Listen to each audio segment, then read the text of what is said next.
Alright, so I'm going to be showing the Rework customization system. If you've seen our customization demo from late 2017, basically nothing has changed. The only thing that has changed is the new backend that I've wrote.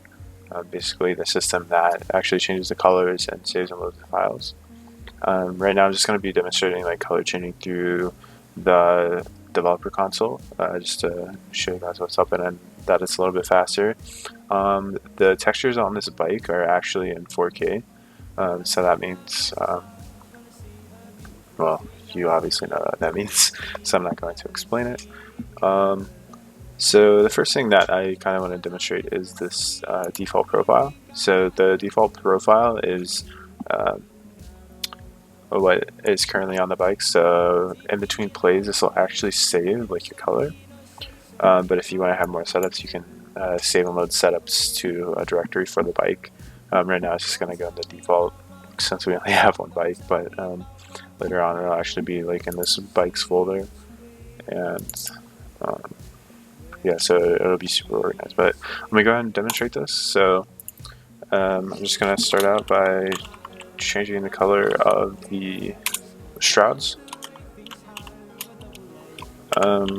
So you actually won't have to worry about any of these console commands nor the actual identifiers. This is just for my use in the developer console. So we're going to go ahead and change the shroud to blue. And it'll take a second because, like I said, this is 4K textures. There it goes. And let's also just go ahead and change the back fender.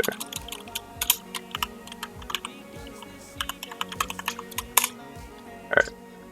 And there it goes. So the back fender changed.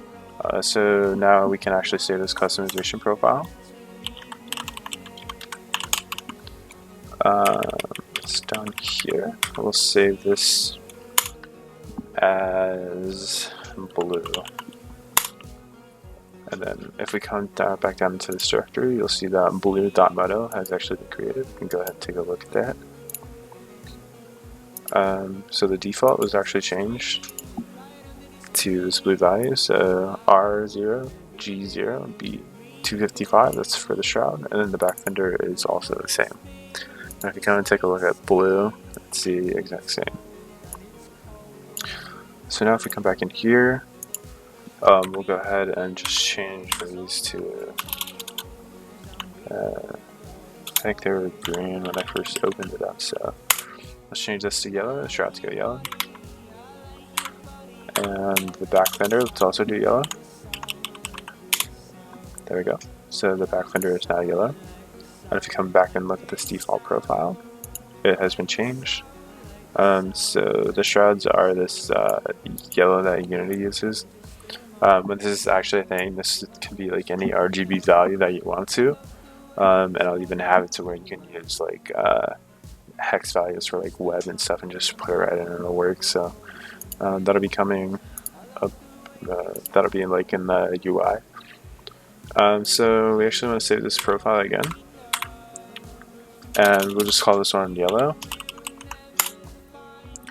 And I'm not going to open up and show you because I already showed you the other two, but we have this profile. And now, saving when I go back to the blue, we can do that as well. So we'll load bike. And since this is a generic file loader, I'm actually going to have to supply the path.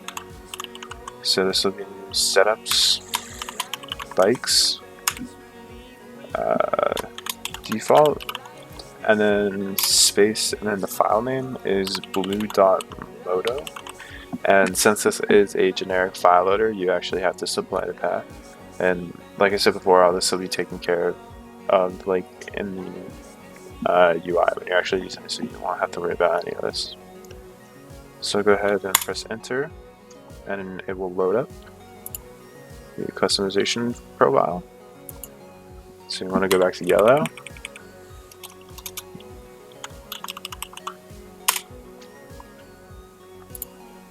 There's your yellow, and we could load the default profile, but since these actually changed like the default profile, you won't have to actually like change anything. And I think I'm gonna add it to where the last profile that you use is loaded rather than using this default profile all the time. I think that would actually be better, but right now it's just a basic API, so it's not really that long. It's like 300 lines in total. So anyway, yeah, that's the basic customization. Hopefully we can get this network soon, so like when people start playing it, you can actually see like everyone else's customization, I guess. So that'll be pretty fun working with JSON. I haven't really ever done that before, so I'm looking forward to it. It's not very hard with C#, but getting it to sync over the network might be kind of challenging. So I'm really excited to do that. And I'm still working on physics. I know I haven't really posted anything about physics lately, but they are coming along.